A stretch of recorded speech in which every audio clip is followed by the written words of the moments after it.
میرا بندہ نوافل کے ذریعے سے میرا تقرب حاصل کرتا جاتا ہے یہاں تک کہ میں اس کی آنکھیں بن جاتا ہوں جن سے وہ دیکھتا ہے، اس کے کان بن جاتا ہوں جن سے وہ سنتا ہے، اس کے ہاتھ بن جاتا ہوں جن سے وہ پکڑتا ہے، اس کی پاؤں بن جاتا ہوں جن سے وہ تک۔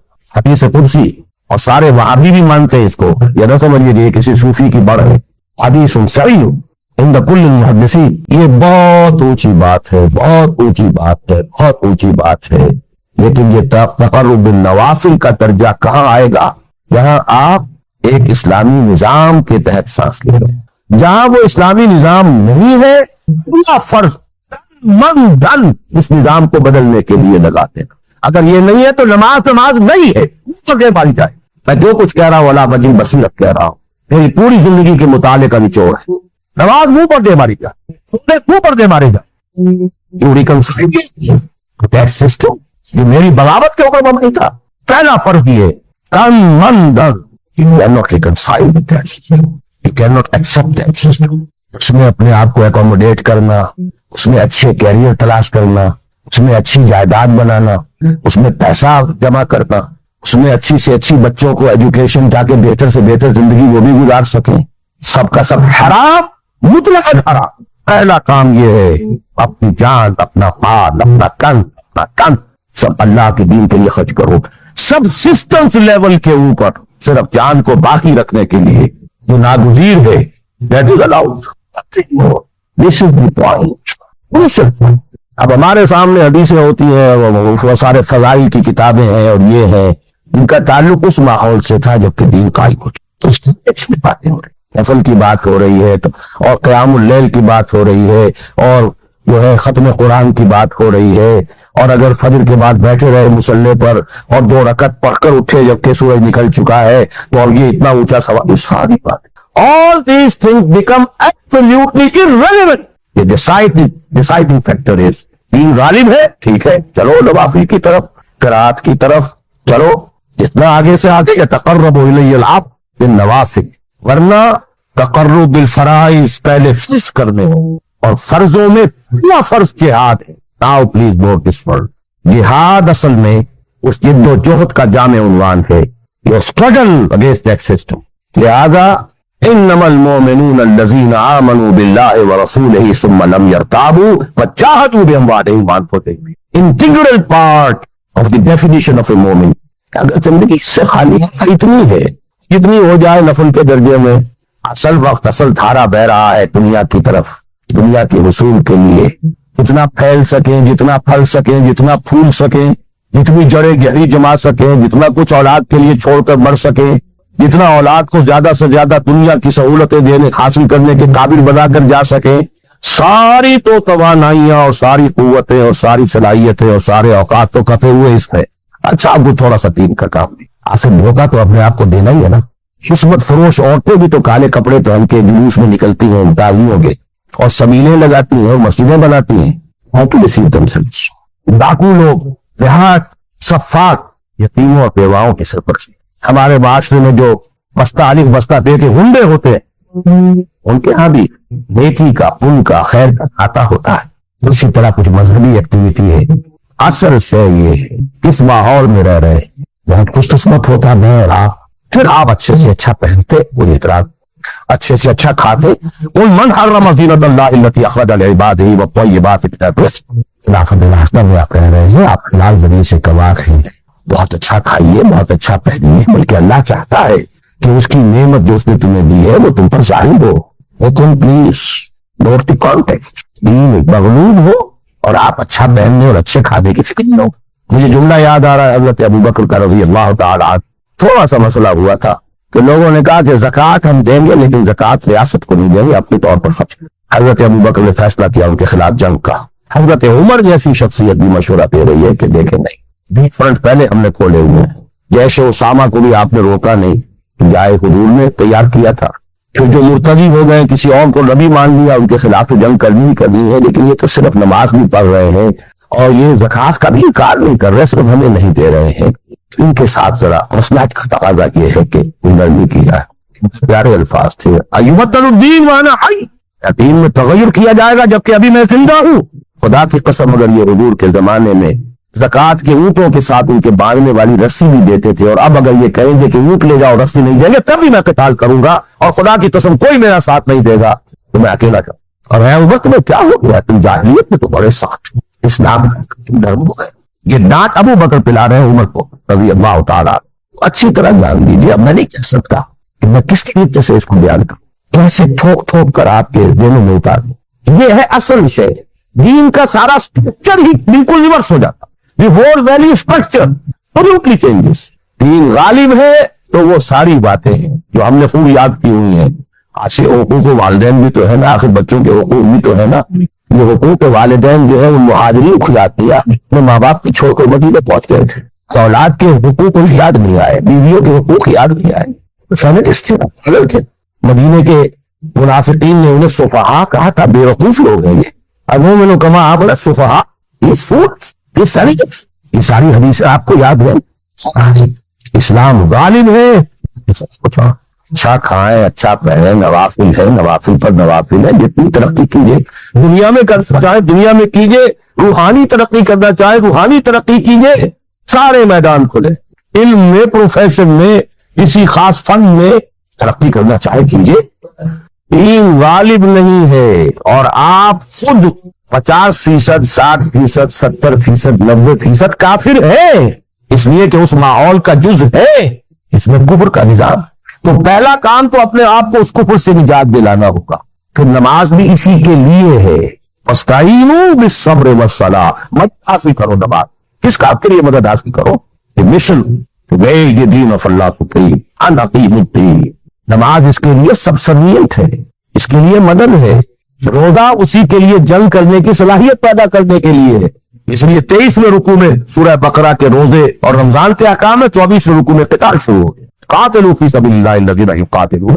اور عرب جو ہے وہ روزہ رکھواتے ہی صرف گھوڑوں کو تھے، خود تو رکھتے ہی تھے، کیونکہ گھوڑے کو استعمال کرتے تھے لوٹ مار میں، غارت کری میں، جنگوں میں، اور گھوڑا ہے نرم نازک مزاج، کیا ہوا پیاس برداشت نہیں کر سکتا، بھوک برداشت نہیں کر سکتا، اونٹ تو کر جاتا، چاہیے تھا انہیں گھوڑا، لہٰذا گھوڑے کو عادی بناتے تھے دھوپ کا، پیاس کا، بھوک کا، تاکہ ایسا نہ ہو کہ مارکے کا وقت اور گھوڑے صاحب جواب دیے بیٹھے تو سوار کیا کرے۔ ساما یسومو عربی زبان میں گھوڑے کے لیے تھا، انسانوں کے لیے تھا ہی نہیں۔ یہ تو مدینے میں آنے کے بعد پھر حضور نے یہودیوں کو دیکھا کہ روزہ رکھتے ہیں تو آپ نے بھی مسلمانوں سے کہا عاشورہ کا روزہ ہے وغیرہ وغیرہ، چھوڑ دیجیے اس بات کو، لمبی ہو جائے گی۔ یہ ساری چیزیں اصل میں ہے اس مقصد کے، فطرت سلیمہ کا تقاضا شکر، محسن کے لیے مربی کے لیے، اور عقل کی معراج اپنے اصل محسن اور مربی کو پہچان دے، اسی کا نام حکمت ہے۔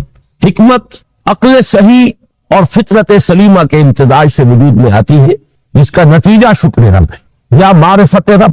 تو یوں سمجھیے کہ حکمت دین کا اساسی مسئلہ یہ، باقی سارے مسائل اب یہی سے آگے چلیں گے۔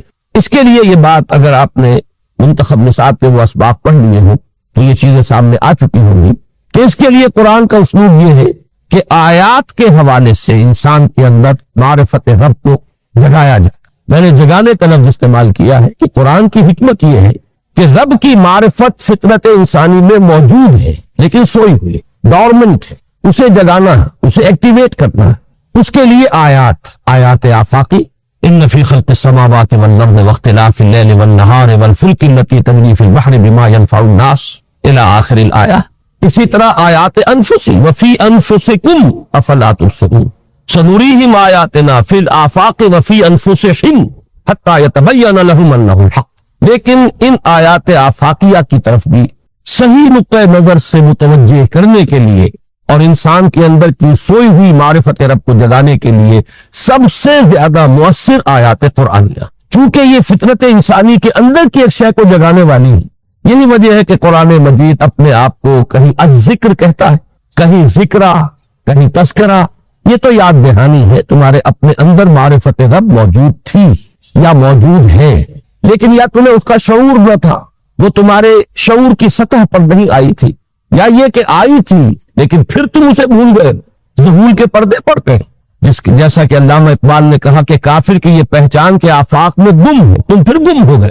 لہذا اس کو اجاگر کرنے کے لیے، تازہ کرنے کے لیے یہ آیات قرآن، ان اندھیروں سے، گمشدگی کے اندھیروں سے نکالنے کے لیے، معرفت کی روشنی میں لانے کے لیے یہ آیات مبارکہ ہیں۔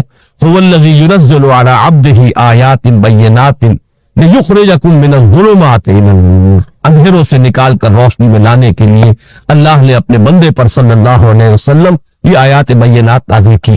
لیکن اب اس سے اگلا قدم ہے، اور اصل میں وہ ہے جو میری گفتگو کا موضوع ہے اس وقت۔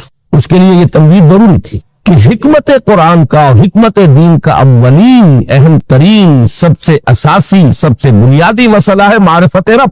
اگر اس مرحلے کو انسان طے کر لے اللہ کے فضل و کرم سے، اسے اللہ کی معرفت بھی حاصل ہو جائے اور اس پر ایمان بھی میسر آ جائے، تو اب اس کے سامنے تین مسئلے اور ان کو اچھی طرح آئیڈینٹیفائی کیجیے۔ پہلا مسئلہ یہ ہے کہ اس کی فکر صحیح مزید پیش قدمی کرے، آگے بڑھے۔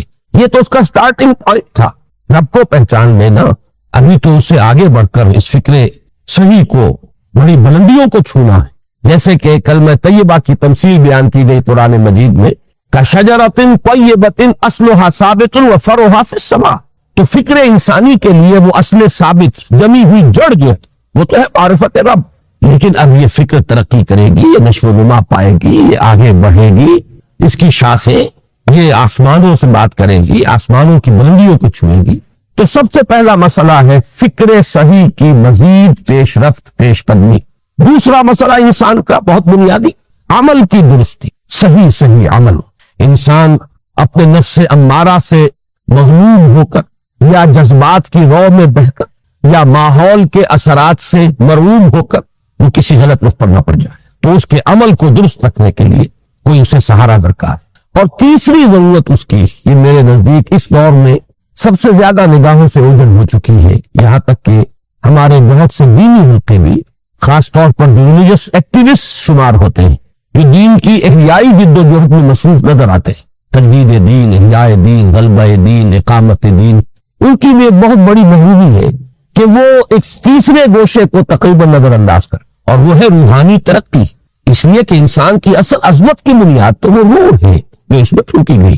وَنَفَخْتُ فِيهِ مِن رُوحِي، جس کا تعلق ذات باری تعالیٰ کے ساتھ ہے۔ کم سے کم یہ تو ہر شخص مانے گا، جو بڑے سے بڑا ریشنلسٹ اور روحانیت کا منکر شخص، وہ بھی یہ تو ماننے پر مجبور ہے کہ اللہ تعالیٰ نے اس کی جو نسبت اپنی طرف فرمائی ہے، روحی، اس میں در حقیقت انسانی روح کی عظمت اور اس کی شرافت، اس کی بلندی اور اس کی بزرگی کی طرف اشارہ ہے۔ بہرحال اس کی ترقی، فکر صحیح کی ترقی۔ نمبر 2، عمل کی درستی، اس میں افراط و تفریط نہ ہو، اس میں انسان نفس امارہ سے مغلوب ہو کر یا جذبات کی رو میں بہہ کر یا ماحول کے اثرات سے متاثر ہو کر کوئی غلط اور غیر متوازن راستہ اختیار نہ کر لے۔ اور نمبر 3، روحانی ترقی۔ اب ان میں سے پہلی چیز کو لیجئے، فکر صحیح کے مزید ارتقاء اور اس کی مزید پیش قدمی کے لیے قرآن حکیم نے بھی سورہ آل عمران کے آخری رکوع میں ذکر کو سب سے پہلے اور سب سے اہم عامل کی حیثیت سے شمار کیا۔ چنانچہ اس کی پہلی آیت جو ہے سورہ آل عمران کے آخری رکوع کی، اس میں تو وہی مضمون جو میں بیان کر چکا وہ آیا ہے، ان فی خلق السماوات والارض واختلاف اللیل والنہار لآیات لأولی الالباب، یقیناً آسمان اور زمین کی تخلیق میں اور دن اور رات کے الٹ پھیر میں نشانیاں ہیں ہوش مندوں کے لیے۔ ان کے ذریعے سے انسانی شعور کے اندر وہ معرفت رب اجاگر ہوگی۔ وہ پہلا مرحلہ اس نے طے کر لیا، وہ ڈورمنٹ معرفت اب ایکٹیویٹ ہو گئی۔ اب مزید فکر کا مرحلہ ہے جو اگلی آیت میں آیا ہے، الذین یذکرون اللہ قیاما وقعودا وعلی جنوبہم ویتفکرون فی خلق السماوات ربنا ما خلقت ھذا باطلا سبحانک فقنا عذاب النار۔ یعنی تفکر جو ہے، ویتفکرون فی خلق السماوات والارض، وہ تفکر کرتے ہیں، غور و فکر کرتے ہیں آسمان اور زمین کی تخلیق میں، لیکن اس تفکر کے ساتھ لازماً ذکر اور ذکر مدام، ذکر بھی وہ کہ جو مستقل ہو ہر حالت میں۔ الذین یذکرون اللہ قیاما وقعودا وعلی جنوبہم، وہ لوگ کہ جو اللہ کو یاد رکھتے ہیں، اللہ کا ذکر کرتے ہیں، کھڑے ہوئے بھی، بیٹھے ہوئے بھی، اور اپنے پہلوؤں کے بل یعنی لیٹے ہوئے بھی۔ اب ان تین کے سوا تو کوئی پوزیشن انسان کی نہیں ہے، اسی کا نام ہے دوام ذکر۔ اور اس کے ساتھ اگر وہ تفکر کرتے ہیں تو ان کا فکر اگلی منزل تک پہنچتا ہے۔ میں اس پر زیادہ بحث اس وقت نہیں کروں گا، اس وقت میں نے چونکہ وہ تین باتیں بیان کی تھی، میں درجہ بدرجہ چاہتا ہوں کہ آگے بڑھوں اور ایک حد سے زیادہ کسی بھی مسئلے میں تجاوز نہ کروں۔ یہ جو بات سورہ آل عمران کی آخری رکوع کی اس دوسری آیت میں آئی ہے، اسی کو مولانا روم نے بیان کیا ہے بہت ہی سادہ لیکن بڑے پرمغز شعر میں. یہ قدر گفتین باقی فکر کن، فکر اگر جامد بہت تو فکر کن. اس قدر تو ہم نے تمہیں بتا دیا، سمجھا دیا، یہ بات تو آ گئی تمہاری عقل میں. اب جاؤ خود غور کرو، مزید آگے پیش قدمی کرو. یہ قدر گفتین باقی فکر کن، فکر اگر جامد بہت تو فکر کن. فکر میں جمود آ جائے، فکر سست پڑ جائے تو جاؤ پھر ذکر کرو. تو یہ ذکر اور فکر گویا کہ گاڑی کے دو پہیے ہیں کہ جن سے فکر انسانی صحیح رخ پر آگے بڑھے. اگر یہ ذکر ساتھ نہیں رہے گا تو فکر انسانی کج ہو جائے. تاثریا میر ود دیوار کج. پھر وہ فکر جو ہے وہ بلندی کو کتنے ہی پہنچ جائے لیکن وہ ٹیڑھی بلندی ہوگی، وہ صراط مستقیم پر پیش قدمی کرنے والا فکر نہیں ہو. اسی کو علامہ اقبال نے اپنے دو اشعار میں، کیونکہ انہوں نے مولانا روم کو اپنا پیر بھی تسلیم کیا ہے، مرشد رومی، تو یہ فکر جو ہے، یہ خیال جو مولانا روم نے پیش کیا، اسی کو علامہ اقبال نے دو اشعار میں سمجھتا ہوں کہ مزید شکوہ کے ساتھ مزید خوبصورت اور حسین انداز میں پیش کیا ہے. جز بقرآن زے غمی روباہی است، فقر قرآن اصل شاہنشاہی است. قرآن کے بغیر اگر کوئی شعر بھی ہو تو وہ بھی اصل میں لومڑی ہے، اس کی کوئی حقیقت نہیں، اس لیے کہ اصل شاہنشاہی جو ہے وہ تو فقر قرآن ہے. اب فقر قرآن کیا ہے؟ فقر قرآن اگر آپ لکھا ہوا دیکھیں گے اس کو تو اس کے آگے یہاں اب سوالیہ نشان آ جائے گا. فقر قرآن یعنی سوچو فقر قرآن کیا ہے، اور جواب ہے اختلاط ذکر و فکر. فقر قرآن امتزاج سے وجود میں آتا ہے کہ اس میں ذکر بھی ہو فکر بھی. اور فکر را کامل نہ دیدم جز میں ذکر، میں نے فکر کو کبھی بھی اپنی منزل مقصود تک پہنچتا ہوا نہیں پایا جب تک کہ اس کے ساتھ ذکر نہ. تو پہلی شے تھی فکر انسانی کی صحیح رخ پر مزید پیش قدمی اور پیش رفت، اور اس کے لیے لازم ہے ذکر و فکر کا امتزاج. دوسری چیز کو لیجئے عمل کی درستی. اس عمل کی درستی کے لیے اللہ تعالیٰ کے ساتھ ایک گہرے تعلق کی، اس لیے کہ صبر کی بحث میں یہ مضامین شاید آپ کے سامنے آ گئے ہوں کہ صبر جہاں مصیبت پر صبر ہوتا ہے، تکلیف پر صبر ہوتا ہے، اللہ کے احکام پر جمنا یہ بھی صبر ہے. نفس کی خواہشات کی باغ کو تھام کر رکھنا، کھینچ کر رکھنا یہ بھی صبر ہے. اور استقامت کسی شے پر قائم رہنا یہ بھی صبر. تو عمل صحیح پر استقامت کے لیے وَاصْبِرْ وَمَا صَبْرُكَ إِلَّا بِاللَّهِ، اس صبر کی سب سے اہم جو بنیاد ہے، اس کا جو سب سے بڑا ذریعہ ہے، اس کا جو سب سے بڑا سہارا ہے، وَمَا صَبْرُكَ إِلَّا بِاللَّهِ. اس کے لیے ضرورت ہے ایک گہرے تعلق کی کہ اللہ کے ساتھ ایک ایسا تعلق برقرار رہے جو نہ صرف گہرا ہو بلکہ دائم و قائم مسلسل. ذرا ظہور ہوگا تعلق مع اللہ میں، ذرا کمی آئے گی شیطان کا وار کاری ہو جائے. اسی کو حضور نے حدیث میں یوں تعبیر کیا ہے تمثیلاً کہ جو دل اللہ کی یاد سے غافل ہے اس پر، فارسی کا وہ مقولہ بھی ہے کہ خانہ خالی را دیو میں گیرت، گھر خالی رہے تو جنات اس پر دیو جو ہے آ کر قبضہ جما لیتے ہیں. تو خانہ قلب جو ہے اگر یاد خدا بندی سے خالی ہو گیا تو شیطان ابلیس لعین اپنی تھوتنی ٹکا دیتا ہے. یہ لفظ آتا ہے سور کے منہ کے لیے تھوتنی، جس طرح اس کا نکلا ہوا سا منہ ہوتا ہے آگے، تو یہ لفظ استعمال کیا گیا کہ وہ اپنی تھوتنی انسان کے دل پر جما کر اور پھوکے مارنی شروع کر دیتا. تو شیطان کو موقع ہی تب ملتا جب انسان کے تعلق مع اللہ کے اندر کمی، وہ خانہ بالکل خالی ہو گیا ہو یا اتنا ضعیف ہو گیا ہو کہ کل عدم ہو جائے، گویا کہ نہیں. تیسری چیز کی طرف آئیے، روحانی ترقی. روحانی ترقی کے لیے میں ایک اصطلاح کے سامنے لا رہا ہوں، اس سے مراد کیا ہے؟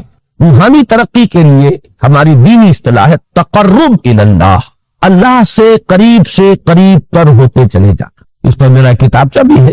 تقرب الی اللہ کے دو مدارج، دو درجے، جو در حقیقت ایک حدیث نبوی علیہ الصلوۃ والسلام ہی پر مبنی ہے کہ حضور نے ایک درجہ قرار دیا ہے تقرب بالفرائض، فرائض کے ذریعے سے انسان اللہ کا قرب حاصل کرے. ایک ہے تقرب بالنوافل، نوافل کے ذریعے سے اللہ کا قرب حاصل کرے. ان میں کیا نسبت و تناسب ہے؟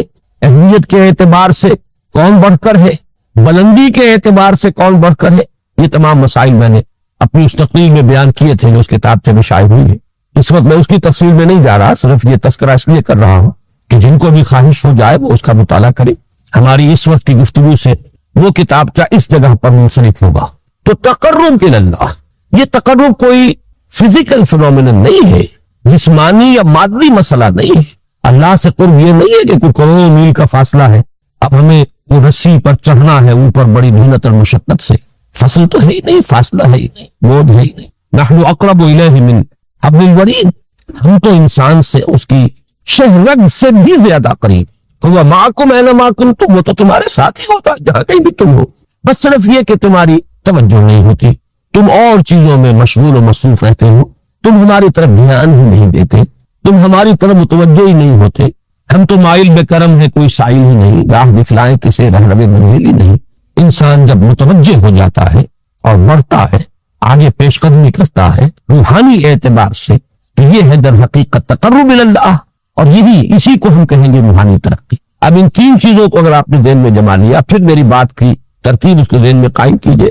ہم چلے کہاں سے کہ دین کے ساتھ اصل مناسبت فلسفے کی نہیں، حکمت کی۔ نمبر 2، حکمت قرآنی کا پہلا اور اہم ترین اور بنیادی مسئلہ معرفت رب کا حصول ہے، اس کا نتیجہ شکر خدا، اس کا ذریعہ آیات آفاقی، آیات انفسی، اور سب سے بڑھ کر آیات قرآنیہ، جو الذکر ہے، جو تذکرہ ہے، جو ذکر ہے۔ لیکن اس پہلے مرحلے کو اگر کوئی انسان بفضل ہی تعالی، اللہ کے فضل و کرم سے طے کر لے، اب اس کے سامنے تین مسئلے، فکر کی مزید پیش رفت، مزید پیش قدمی صحیح رخ پر، اس کے لیے ذکر اور فکر دونوں کا امتزاج نہ، فقر قرآن اختلاط ذکر و فکر۔ الذین یذکرون اللہ قیاما وقعودا وعلی جنوبہم ویتفکرون فی خلق السماوات۔ دوسری شے عمل کا درست رہنا، نہ افراط و تفریط ہو، عدم توازن ہو، نہ انسان نفس سے مغلوب ہو جائے، نہ انسان جذبات کی رو میں اندھا ہو جائے، نہ انسان ماحول سے مرعوب ہو کر متاثر، صحیح رخ پر اس کا عمل۔ نمبر 3، روحانی ترقی، جو اصل حاصل ہے، جو اصل مقصود ہے۔ نمبر 2 چیز کے لیے تعلق مع اللہ ضروری، نمبر 3 کے لیے تقرب الی اللہ۔ اب غور کیجئے، ان تینوں چیزوں کا بڑا گہرا تعلق ہے نماز کے ساتھ، ان تینوں کے لیے ستون کی حیثیت نماز۔ لہذا ایمان کے بعد یا معرفت رب کے بعد حکمت دین کا اہم ترین مسئلہ نماز، صلاۃ، اس لیے کہ ایک طرف یہ انسان کو اللہ کے ساتھ ایک گہرے تعلق کا ذریعہ فراہم کرتی، اپنی تمام مصروفیات میں سے، ان مشغولیتوں میں جن میں گم ہونے کا خدشہ ہوتا، نکلو۔ 24 گھنٹے کے معمولات میں سے کم 5 مرتبہ تو لازماً نکلو، اور اپنے آپ کو ذرا، اپنے حواس کو بھی، اپنی باطنی کیفیات کو بھی ذرا تازہ کرو۔ اگر کوئی گندگی، نجاست، کسی طرح کی ناپاکی کا کوئی معاملہ ہے، طہارت سے تمہارے اندر روح کو بھی بالغگی ہوگی، تمہارے حواس بھی تازہ ہوں گے، تم گویا کہ بحیثیت کل تمہاری ہستی چاق و چوبند ہو جائے، وہ کسل، وہ سستیاں، وہ جو ایک کثافتیں ہوتی ہیں، ان سب سے نجات حاصل کرو، اور اب اپنے رب کے حضور میں کھڑے ہو جاؤ، اس کے ساتھ اپنا عہد بھی تازہ کرو، اس کی اہم صفات کو بھی اپنے ذہن میں پھر مستحضر کرو۔ یہی وجہ ہے، دیکھیے میں نے جو آیات آپ کو شروع میں سنائی تھی، سورہ لقمان کی 2 آیتیں، پہلی آیت میں اس کا ترجمہ کر چکا، دوسری آیت وَلَقَدْ وَإِذْ قَالَ لُقْمَانُ لِابْنِهِ وَهُوَ يَعِظُهُ يَا بُنَيَّ لَا تُشْرِكْ بِاللَّهِ إِنَّ الشِّرْكَ لَظُلْمٌ عَظِيمٌ۔ اس کے بعد درمیان میں کچھ مضمون آ کر پھر وہ آیت مبارکہ آئی، یا بنی اقم الصلاۃ وامر بالمعروف وانہی عن المنکر واصبر علی ما اصابک۔ گویا کہ اہم ترین چیز، بنیادی ترین چیز، اللہ کو محض پہچان لینا کافی نہیں ہے، یاد رکھنا ضروری ہے۔ اللہ یاد رہے گا تو فکر صحیح آگے بڑھے، اللہ یاد رہے گا اور اس کے ساتھ ایک گہرا تعلق جو ہے برقرار رہے گا تو عمل درست رہے۔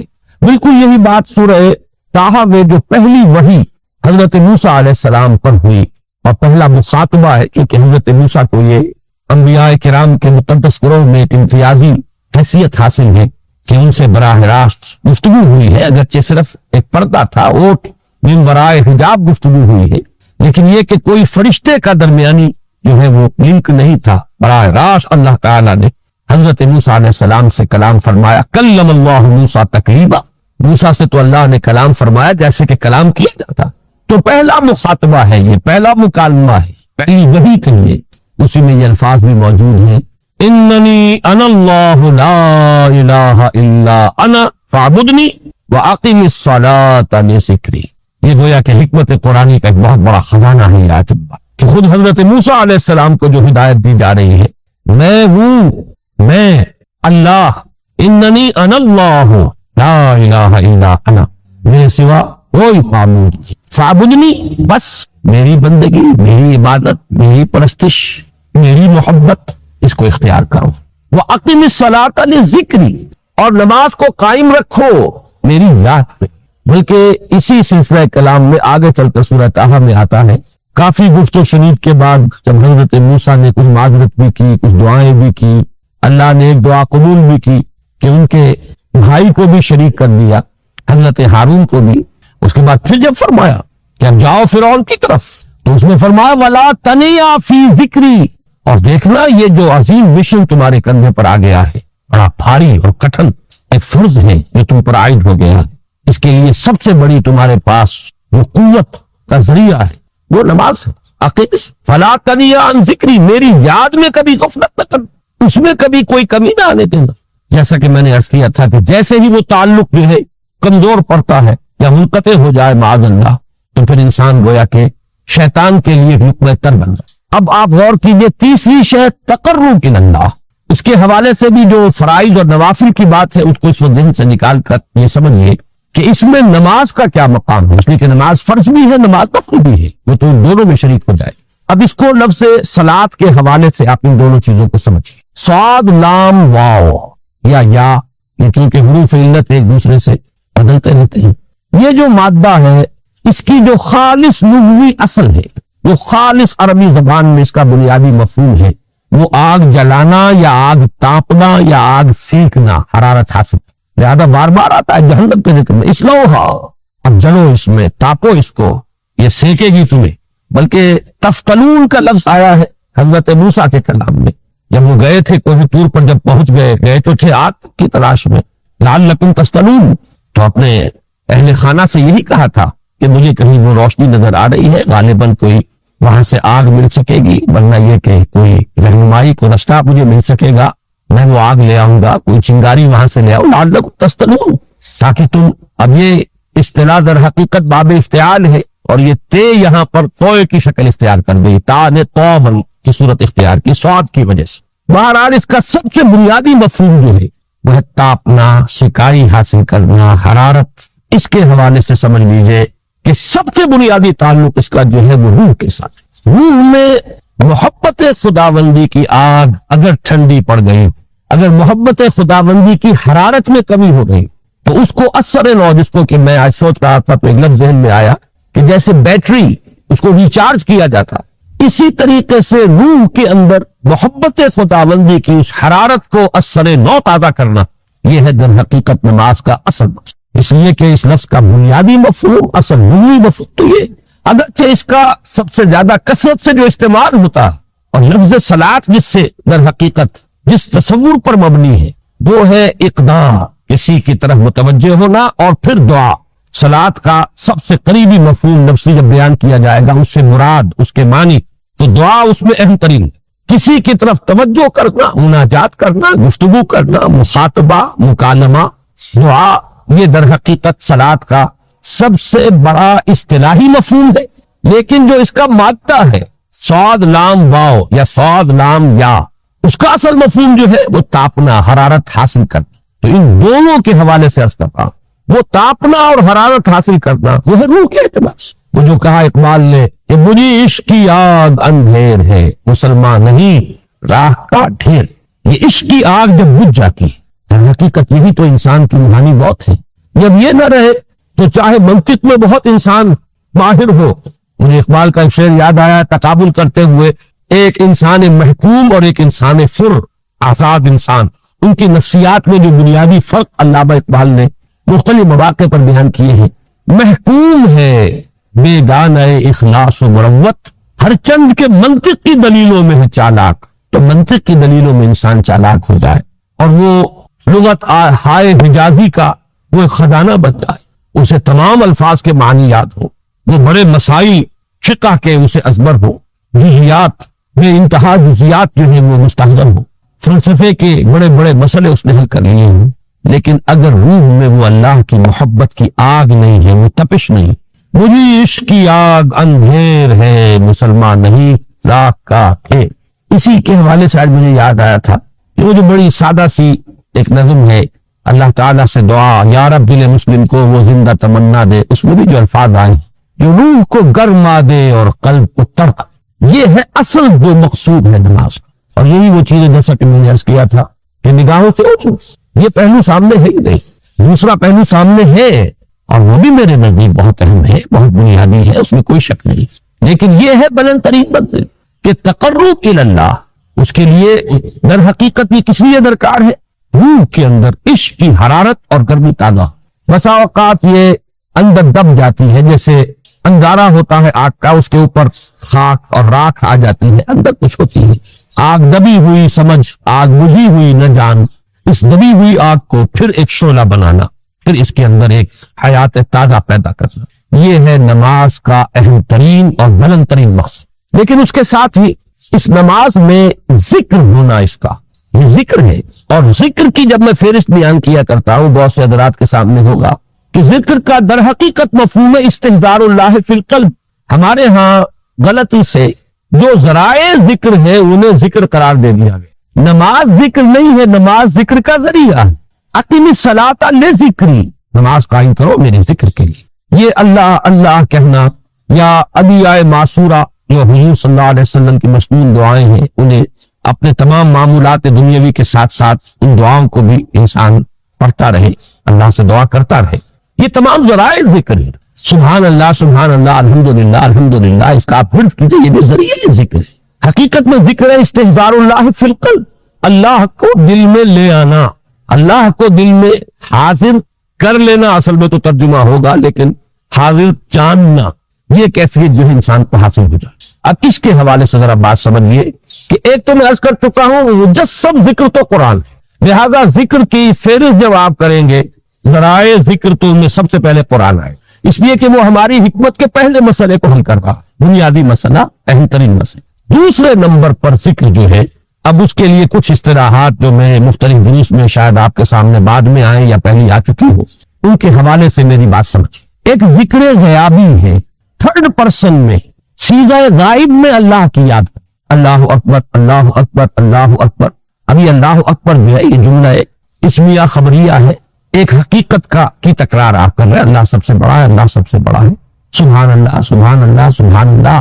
یہ در حقیقت ذکر غیابی ہے کہ آپ اس میں مخاطب نہیں ہے اللہ سے، ایک ذکر خطابی کہیں یا ذکر حضوری کہیں، جس میں مکالمہ، اس میں گفتگو ہوتی ہے۔ تو نماز در حقیقت ذکر حضوری اور ذکر خطابی کی بلند ترین شکل۔ اس لیے میں نے عرض کیا تھا کہ نماز کے نفس یا صلاۃ کے نفس، یہ اصطلاحی معنی جو اکثر و بیشتر کیے جاتے ہیں وہ ہے دعا، اور دعا میں ہوتا کیا ہے؟ مکالمہ ہے، مخاطب اے اللہ، اے میرے رب، اے پروردگار۔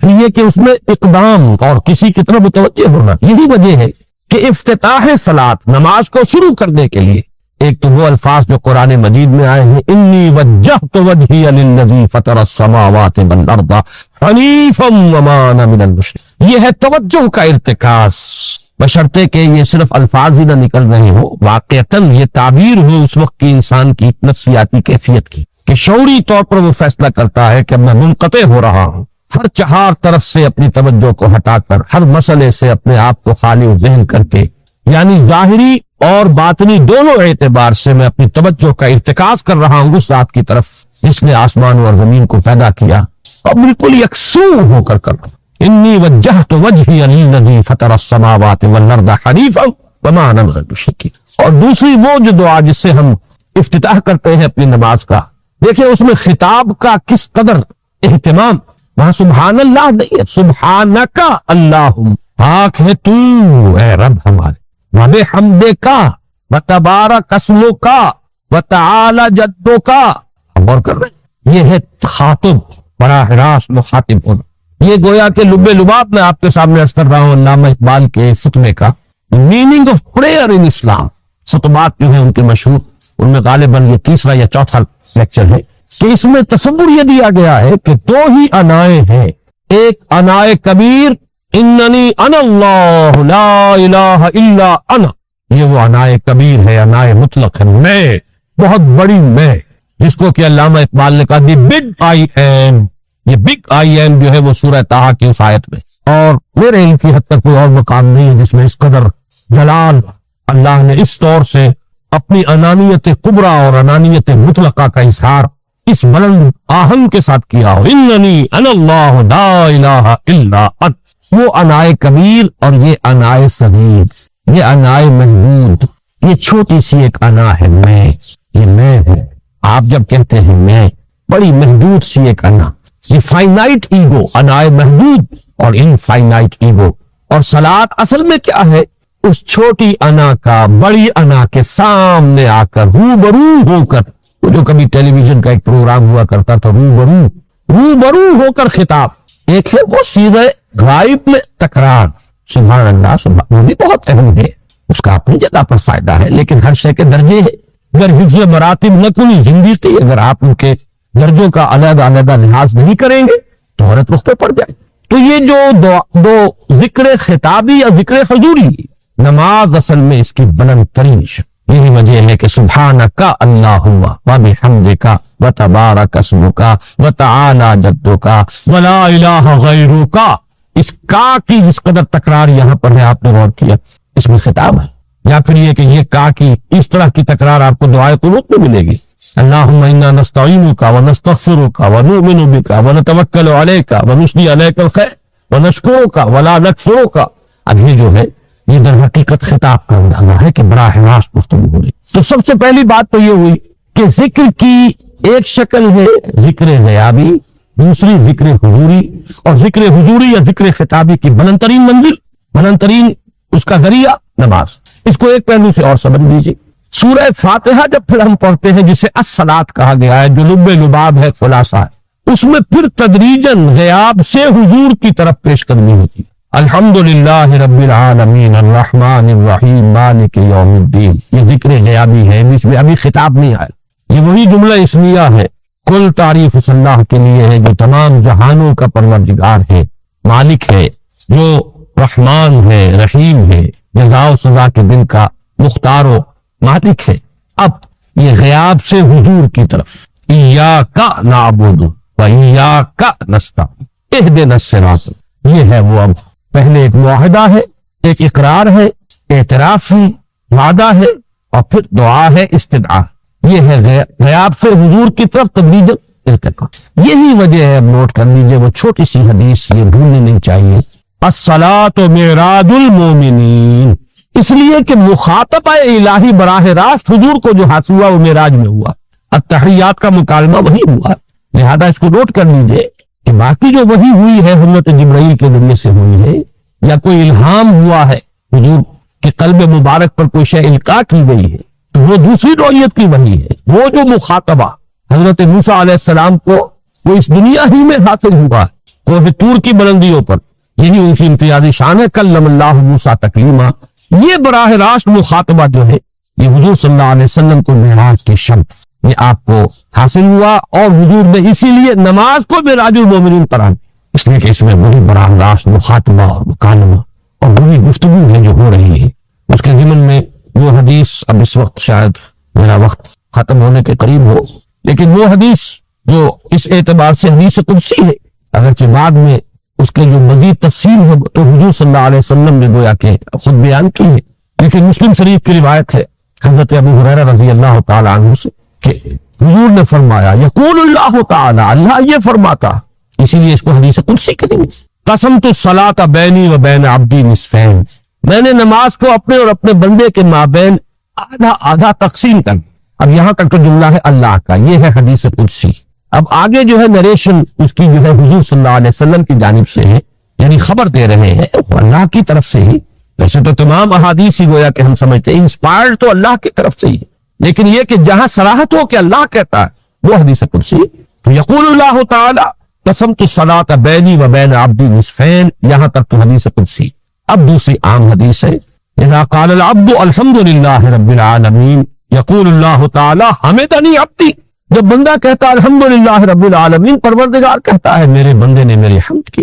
جب بندہ کہتا ہے الرحمن الرحیم، پروردگار فرماتا ہے ثنا علیہ عبدی، میرے بندے نے میری ثنا کی، بڑی تعریف کی۔ جب بندہ کہتا ہے مالک یوم الدین، اللہ فرماتا ہے مجدنی عبدی، میرے بندے نے میری بڑی بزرگی بیان کی ہے، تمجید کی ہے۔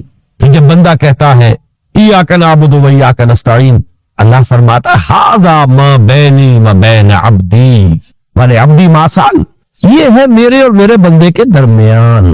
یہ تو معاہدہ ہے نا، معاہدے میں تو دو فریق جکڑے جاتے ہیں، بند جاتے ہیں، یہ میرے اور میرے بندے کے درمیان ہے، اور میرے بندے نے جو طلب کیا میں نے دیا، اس لیے کہ اس میں طلب بھی تو ہے، ایاک نستعین، تیری مدد چاہتے ہیں، یہ طلب ہے، اسی کی شرح ہے جو اب آخری 3 آیتیں ہیں۔ پروردگار ہم تیری مدد چاہتے، پروردگار ہم تیری ہی بندگی کرتے ہیں اور کریں گے، اور تیری ہی مدد چاہتے ہیں، چاہیں گے۔ اگر حال میں اس کا ترجمہ کریں گے زمانہ حال کے اعتبار سے، اس لیے کہ فعل مضارع میں تو دونوں موجود ہیں، شامل ہے، تو یہ ایک اعتراف ہے، اظہار حال ہے۔ اللہ کرے کہ واقعتاً صحیح اظہار حال ہو، ہم واقعی اللہ کی بندگی کرتے ہوئے یہ کہے کہ ایاک نعبد، ورنہ اگر ہماری اصل صورتحال سے وہ مطابقت نہ رکھتا ہو تو پھر تو ایک طرح کا جھوٹ ہو جائے گا، غلط بیانی ہو جائے گی۔ ایاک نعبد، تیری ہی بندگی کرتے ہیں اور مستقبل میں کیجے، کریں گے، یہ ہے عہد، تیری ہی مدد چاہتے ہیں، تجھی سے مدد طلب کرتے، تجھی سے مدد چاہتے رہیں گے۔ اس کے لیے فرمایا وَلِعَبْدِي مَا سَأَلَ، اور پھر اس کے بعد وہ استدعاء ہے، اهدنا الصراط المستقیم صراط الذین انعمت علیہم غیر المغضوب علیہم ولا الضالین۔ اس حدیث میں اس کو ایک ہی جملے کو لیا گیا ہے، ایک ہی جملے کی حیثیت سے۔ جب بندہ یہ کہتا ہے تو اللہ فرماتا ہے ھذا لعبدی ولعبدی ما سأل، یہ خالص میرے بندے کے لیے ہے۔ اس بندے نے ایک درخواست پیش کی ہے، اب میں نے گرانٹ کی، وہ اپلیکیشن، وہ ریکویسٹ گرانٹڈ، ہم نے دے لی، ولعبدی ما سأل۔ یہ ہے اس کی تاثیر کا اعلیٰ، بشرطے کے معاملہ و شعور کے ساتھ، بشرطے کے مطابقت ہو ظاہر اور باطن کی، بشرطے کے مطابقت ہو قول اور فعل کی، تو اس کا اتنا اونچا مقام ہے کہ ایک ایک جملہ ادھر ادا ہوا، ادھر اللہ کی طرف سے رسپانس مل رہی ہے۔ افلاک سے آتا ہے نالوں کا جواب آخر، اٹھتے ہیں حجاب آخر، کرتے ہیں خطاب آخر۔ یہ خطاب ہے، مخاطبہ ہے، مکالمہ ہے، یہ ہے اصل نماز، اسی لیے اسی کو کہا گیا نماز۔ البتہ اب اس سے آگے بڑھیے، ذکر کی ایک اور شکل میں ہے، اور وہ ذکر عملی ہے۔ ایک تو ہم نے کہا اللہ اکبر، اللہ بہت بڑا ہے، سب سے بڑا، یہ جیسا کہ میں نے عرض کیا ایک اعتبار سے تو ذکر غیابی ہو گیا۔ دوسرے یہ کہ یہ ایک فکری لسانی ذکر ہے، ہم نے کہہ دیا۔ ایک ہے اسی کے ساتھ ایک عملی ڈیمانسٹریشن، جب یہ کہتا ہوا انسان سیدھا سیدھے میں گرتا ہے تو در حقیقت یہ اس اللہ اکبر کی تعمیل ہو۔ لہذا نماز میں جہاں ذکر غیابی بھی ہے، سورہ فاتحہ کی پہلی 3 آیات، جہاں الذکر کا حصہ بھی ہے، کچھ نہ کچھ قرآن آپ پڑھیں گے اس میں، پھر یہ کہ ذکر حضوری اور ذکر خطابی بھی ہے کہ آپ نے اللہ سے عہد و پیمان کیا، قول و قرار کیا، استدعا کی۔ اس کے ساتھ ہی ذکر عملی بھی ہے کہ جھکنا، اللہ کی تعظیم، تعظیم میں انسان جھکتا ہے۔ آپ اپنے کسی بزرگ سے جب ملاقات کرتے ہیں تو جھک کر سلام، تھوڑا سا جھکنا، زیادہ جھکنے کی تو اجازت نہیں ہے، لیکن یہ کہ تھوڑا سا خط آتا ہے، یہ بھی طبیعت کی بات ہے۔ میں سمجھتا ہوں فطرت میں جیسے شکر ہے ویسے ہی اس قدر تعظیم تو فطرت انسانی میں موجود۔ آپ استاد کے سامنے آئیں گے، تھوڑا سا خم کھائیں، آپ اپنے کسی بڑے بزرگ رشتے دار کے سے ملیں گے تو تھوڑا سا خم لا محالہ ہو جائے۔ یہ در حقیقت اس آپ کے فکر کی ایک عملی تعبیر، اس کا عملی مظہر ہے کہ آپ نے اس ہستی کی تعظیم کی ہے، اس کی عظمت کا اقرار اور اعتراف کیا ہے۔ یہی تعظیم ہے اللہ تعالیٰ کی کہ جس میں پہلا درجہ ہے رکوع، جھکے آپ، اللہ اکبر کہہ کر جھکے، اور اس کے بعد پھر اس کا جو آخری درجہ ہو سکتا ہے وہ سجدہ ہے، جس میں کہ انسان نے جب اپنی پیشانی زمین پر ٹکا دی تو گویا کہ اس نے اپنی انانیت سے، اگر یہ شعور کے ساتھ ہوا ہو تب میں بات کہہ رہا ہوں، تو گویا کہ اس نے اپنی انانیت سے کامل دستبرداری اختیار کر کے اور اپنے آپ کو اپنے رب کے قدموں میں ڈال دی۔ یہی وجہ ہے کہ حضور نے اس کو تعبیر فرمایا ہے کہ جب سجدہ کرو تو یوں محسوس کرو کہ تم نے اپنا سر اپنے رب کے قدموں میں رکھ دی۔ یہ کیفیت ہونی چاہیے۔ اور چونکہ میں نے ابھی عرض کیا کہ یہ در حقیقت انسان کی انانیت، میں، میری مرضی، میری خواہش، میری پسند، میری عقل، میری منطق، میرا چوائس، میرا اختیار، یہ سب چیزیں ہی تو در حقیقت جو ہمارے اندر ایک مضمر ہے شیطنت، اس شیطنت کا مظہر یہی تو ہے۔ جب اس کو انسان اپنے ہاتھوں اپنے رب کے قدموں میں رکھ دیتا ہے تو در حقیقت اسی لیے اس کو تعبیر کیا گیا کہ اقرب ما یکون العبد الی ربہ فی السجود، بندہ اپنے رب سے قریب ترین جو ہوتا ہے وہ سجدے میں، بشرطے کہ وہ سجدہ واقعی سجدہ۔ اس میں حقیقت یہ ہے کہ اقبال کا وہ شعر بڑی صحیح تعبیر ہے، وہ سجدہ روح زمین جس سے کانپ جاتی تھی، یہ ہے اصل میں تعبیر۔ اسی کو آج ترستے ہیں ممبر و محراب، سجدوں پر سجدے اور رکعتوں کے ڈھیر لگ گئے ہوں، اور 17 رکعتیں پوری نماز عشاء کی انسان نے ادا کی ہوں گن گن کر، اور 17 رکعتوں میں آپ کو معلوم ہے 34 تو سجدے ہو ہی گئے، تو سجدوں پر سجدے اور رکعتوں کے ڈھیر ہے۔ لیکن یہ کہ اگر وہ کیفیت آپ کی صحیح عکاسی نہیں کر رہی ہے، آپ کے ذہن کی، آپ کی نفسیاتی کیفیت کی، آپ کی قلبی کیفیت کی، آپ کے شعور کی، تو پھر ٹھیک ہے، ثواب تو ملے گا اس نماز سے بھی، اس لیے کہ ثواب کا نہ ملنا تو ظلم ہوگا، سوائے ایک بات کے کہ اس میں اگر کوئی ریاکاری ہے، دوسروں کو دکھانے کے لیے نماز پڑھی گئی ہے، تو ریاکاری تو زیرو کے مانند ہے کہ اس سے جو شے ضرب کھاتی ہے زیرو ہو جاتی ہے۔ 1 کروڑ کی تعداد عدد کو آپ زیرو سے ضرب دیں زیرو ہوگی، تو ریاکاری تو زیرو کر دینے والی شے، بلکہ زیرو ہی نہیں کرتی، وہ شرک تک پہنچا دے۔ من صلی یرائی فقد اشرکا ومن صام یرائی فقد اشرکا ومن تصدق یرائی فقد اشرکا۔ جس نے دکھانے کے لیے نماز پڑھی اس نے شرک کیا، جس نے دکھانے کے لیے روزہ رکھا اس نے شرک کیا، جس نے دکھانے کے لیے صدقہ خیرات کیا اس نے شرک کی۔ لیکن یہ کہ اگر یہ بات نہیں ہے، اگر ریاکاری نہیں ہے، کوئی بدنیت ہی نہیں ہے، تو ایک شخص نے وقت نکالا ہے، اسی وقت میں وہ اپنا کوئی اور کام کر سکتا تھا، کوئی 2-4 پیسے کما سکتا تھا، کوئی اور دھندا دنیا کا جو ہے کرتا، لہذا اگر وہ نہیں ہے، ریا نہیں ہے، تب اس کا اجر تو لازم ہے، اس نے کچھ نہ کچھ ڈیووٹ کیا ہے، کچھ نہ کچھ سیکریفائس کیا ہے، کچھ نہ کچھ قربانی دی ہے۔ لیکن یہ کہ پھر وہ نماز یہ نہیں ہے، وہ سجدہ روح زمین جس سے کانپ جاتی تھی، اسی کو آج ترستے ہیں ممبر و محراب۔ وہ سجدہ واقعتاً انسان اشرف المخلوقات، وہ جب اپنے اس گہرے شعور اور احساس کے ساتھ سر بسجود ہوتا ہے، تو یہ ہے اقرب ما یکون العبد الی اللہ فی السجود، قریب ترین جو بندہ ہوتا ہے اللہ سے وہ سجدے کی حالت میں۔ یہ میں نے 3 چیزوں کے حوالے سے آپ کے سامنے باتیں رکھی ہیں کہ پہلی منزل معرفت رب کا حصول، اللہ پر ایمان اور شکر خداوندی، اس کی لذت کا حاصل ہو جانا۔ اس کے بعد اب 3 ضرورتیں ہیں، فکر صحیح کی مزید پیش قدمی صحیح رخ پر، اس کے لیے جہاں فکر درکار ہے وہاں ذکر بھی درکار، اور اس ذکر کی جامع ترین صورت نماز۔ نمبر 2، انسان کے عمل کے درست رہنا، اس لیے کہ ذرا سا قرآن مجید میں سورہ اعراف میں نقشہ کھینچا گیا ہے ایک شخص کا، اس کا نام تو وہاں نہیں ہے، بلعام بن باورا، ویسے تورات میں اس کا ذکر ہے اور اس نام کے ساتھ ہے، بہت بڑا عالم تھا، بہت بڑا فاضل۔